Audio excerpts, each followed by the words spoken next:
เนาะมื้อนี้เขาจะมาสอนต่อวิธี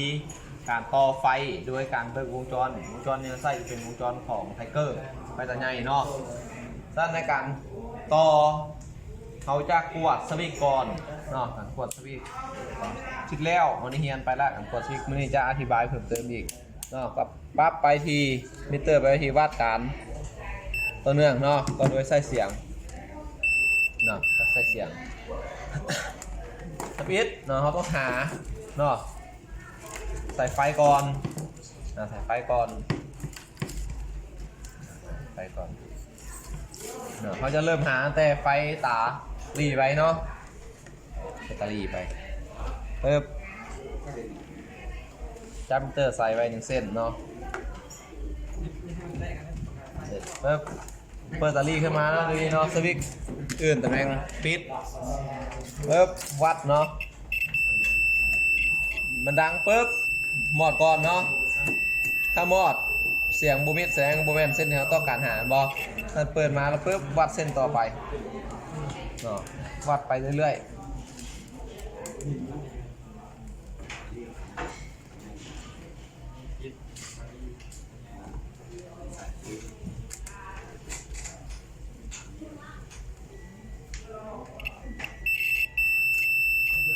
ดังเนาะดังหมอดเบิ่งเนาะเนาะบ่หมอดบ่แม่น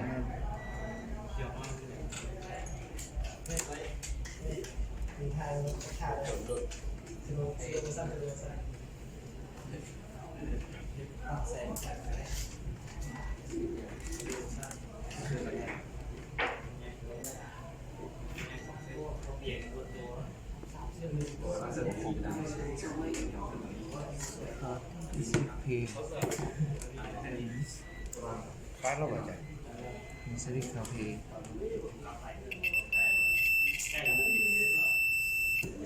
เนาะ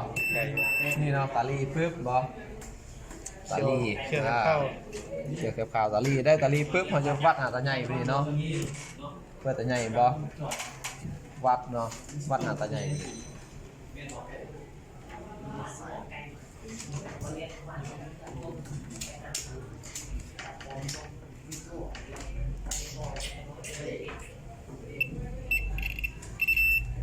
ดังเนาะหมดเนาะเขียวแคบขาวคือไฟรีสีแดงแคบเขียวคือตาใหญ่เนาะตาใหญ่เขาจะใจออกมาไว้เนาะตาใหญ่เนาะตาใหญ่ปึ๊บอันนี้เขาได้แล้วปึ๊บเขาจะต้องมาวัดหาเส้นต่ำสูงเนาะต่ำสูงเส้นคลิกนี่ตาต่ำเนาะดังเนาะกดไปตาสูงเนาะแสงเส้นนี้คือตาต่ำเนาะต่อไปนี่เนาะตาต่ำเนาะข้าวดีกว่าสีดำเนาะตาต่ำเนาะบ่มันจะดังเนาะเวลาเขาปึ๊บกดไปตาสูงปึ๊บมันจะหมดเนาะวันนี้ตาสูงบ่ก็เขาจะตาสูงขอทางก็คือกดขึ้นเนาะจับโครัวมากดขึ้นปึ๊บเนาะจะได้ขอทางอยู่เส้นนี้เนาะเวลาปล่อยปึ๊บมิดบ่กดขึ้นดังเนาะฉะนั้นในการต่อให้ต่อตามวงจรเนาะให้จะเริ่มต่อได้ก็บวกก่อนเนาะ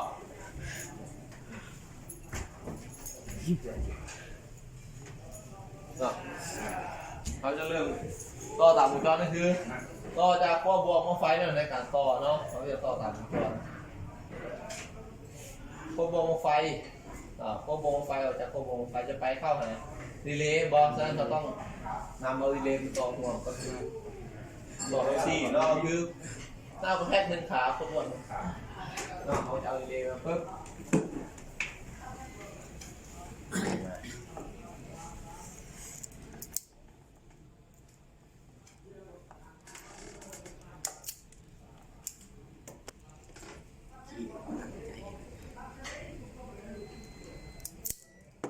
รีเลย์ปุ๊บเราจะมาวัดหาคนรวดรีเลย์ก่อนบ่โดยการปั๊บไปที่โอห์มวัดหาคนรวดรีเลย์ขึ้นบ่ขึ้นเนาะเดี๋ยวนี้เราจะได้คนรวดรีเลย์เนาะก็2 ขาที่เราเอา แต่กูซอมมิเตอร์จับอยู่บ่ตัวนี้มันตกอยู่166โอห์มเนาะเห็นป่ะ2 ขาเนาะ2 ขาขาวแคบดำกับสีเขียวคือคนลวดเนาะฉะนั้นเราจะจัดคนลวด1เส้นกับหน้าคอนแทค1เส้น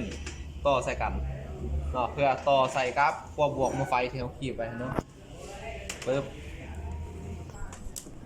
ไฟเนาะเขียนสกอตเทปไปเนาะลบหรือบวกก็ได้บ้าง เฉพาะวงจรนี่เขาต่อตามวงจรแน่นอนวงจรต้องต่อตามวงจรลามือหน้าถ้าเขาฝึกสิมือหลายๆเขาสามารถต่อได้หลายแบบก็แล้วแต่เขาจะเอาลงหรือบวกแล้วแต่เนาะเขียนไว้หน่อยหนึ่งเนาะปึ๊บวะบัดนี้รีเลย์เขาจะเหลือเนาะรี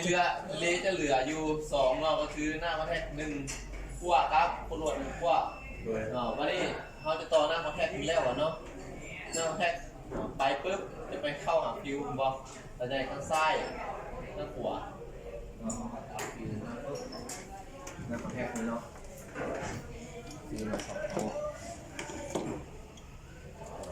เข้าหาฟิวเขาก็ต่อเลย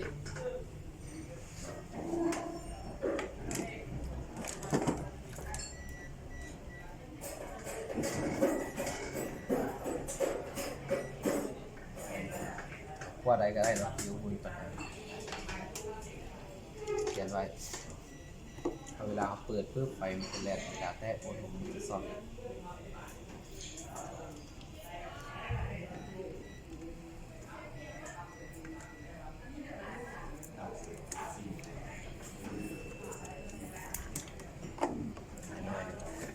ปิดให้สายไฟมันเปื่อย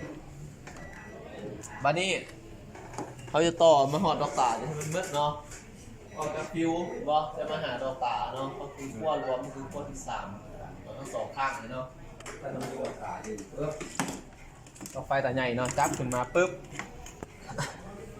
ถ้าเราบึ้งเนาะบึ้งด้านหลังของปั๊บแม่แล้วนี่ปั๊บแม่เนาะเดี๋ยวพวกตาก็คือท้าย1ท้าย2ท้าย3บอขั้วรวมนี่เนาะเส้นนี้เนาะอันนี้ก็คืออันเนาะปึ๊บเขาก็จะเอาขั้วรวมเขามาต่อใส่ฟิวเนาะที่เราต้องการต่อใส่ข้างได้ข้างหนึ่งเนาะอันนี้คือกันเนาะเอารวมมาต่อใส่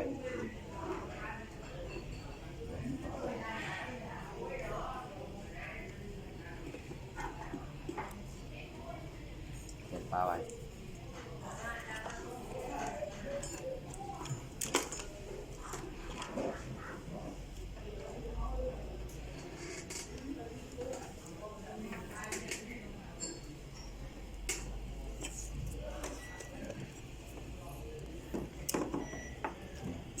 บานี้กลับไปวงจรอีกเนาะดอกไฟบอขาที่1กับขาที่1จะต่อห่วงกันเนาะก็คือตาตั้มเนาะพวกของตาตั้มขาที่1กับขาที่1จะต่อห่วงกันแล้วเข้ามาหาไฟสวิตช์ตาตั้มสูงบอนี่เนาะดิมเมอร์สวิตช์ตำแหน่ง HL ก็คือพวกกระตาตั้มของสวิตช์เนาะก็คือขาที่1เอาจะมาต่อขาที่1เนาะขาที่1เขาเนาะดอกนี่เนาะกับดอกนี่ต่อใส่กันแล้วมาต่อกับขั้วไฟตาดำที่เขาวัดไปแล้วเนาะเมื่อกี้นี่เขียนไว้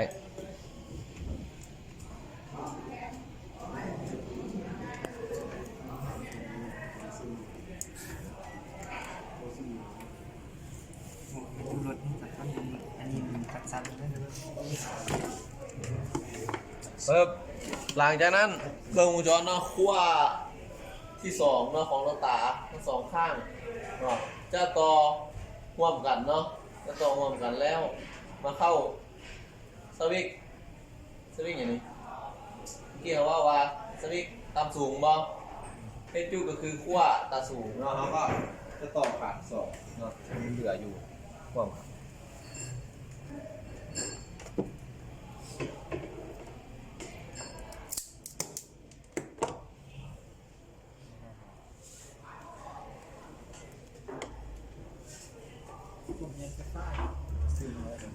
ต่อพร้อมกันมาต่อสายขั้ว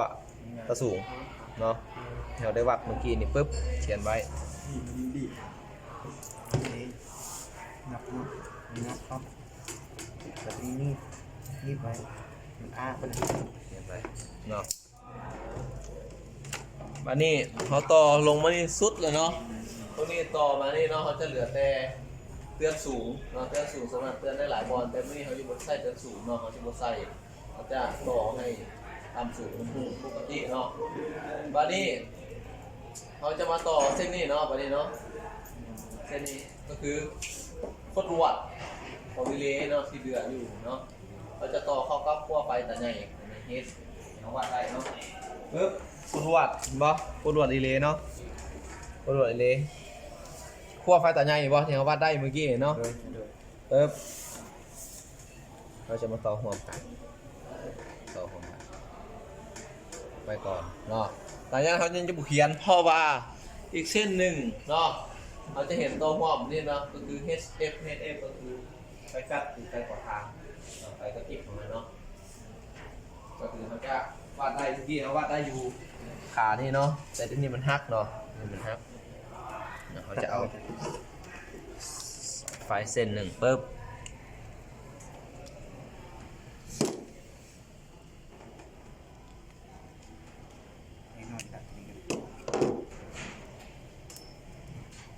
มาต่อห่วงกันเนาะกับขั้วของโคตรวัดเมื่อกี้เนาะแต่ใหญ่กับโคตรวัดปุ๊บทิ้งไว้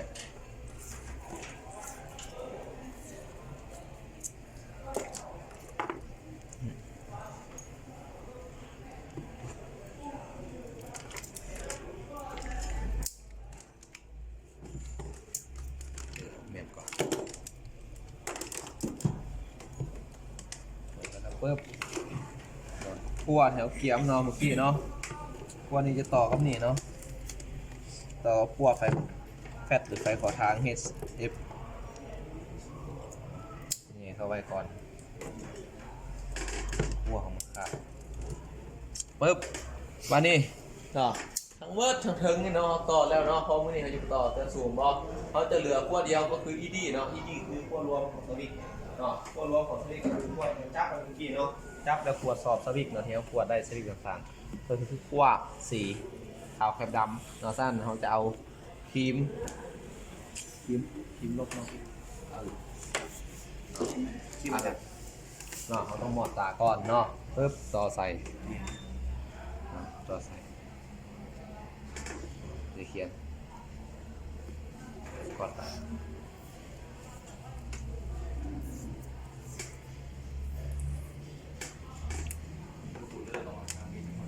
สั้นในเมื่อเขาต่อแล้วปุ๊บเขาจะทดลองเปิดเนาะทดลองเปิดแล้วเขาจะแยกดอกตาออกความก็ให้มันแตะใส่ฟืนใส่ไฟเขาจะทดลองเปิดเวลาเปิดเขาจะได้ยินเสียงรีเลย์ถ้ามันทำงานแล้วรีเลย์มันทำงานมันจะดังแตกเนาะดังแตกคือมันเปิดวงจรในเขาเนาะจะลองเปิดเลยบ่เนาะรีเลย์เขาจะดังค่อยๆเนาะบ่มันเวลาเปิดวงจรไปปุ๊บเนาะไฟแล่นผ่านดีเลย์ปุ๊บเข้าหาฟิวพอจะฟิวเข้ามาหาดอกไฟก็จะหุ่งเนาะที่นี่จุดตาต่ำเนาะเขาชิบว่ามาตะสูงบอต่ำเนาะปิดไฟแบบนี้เนาะทดสอบไฟแฟตหรือไฟขอทางเนาะบอเนาะได้ปกติเนาะนี่คือการต่อวงจรไฟตาใหญ่ฉะนั้นพวกเจ้ากำลังเฮียนพวกเจ้าต้องเอาวงจรมาแล้วแลตามวงจรเบิ่งตามวงจรว่าขั้วใดไฟขั้วใดแล้วนำไปต่อตัวละเส้นเนาะเพราะเฮาต่อกันเป็นกลุ่มเราเฮ็ดเวียกหลายคนฉะนั้นเบิ่งไปน้ำกันต่อน้ำกันผู้ไปต่อน้ำเบิ่งวงจรแนะนำหมู่เนาะหรือเบิ่งตามหมู่ต่อไปที่ใด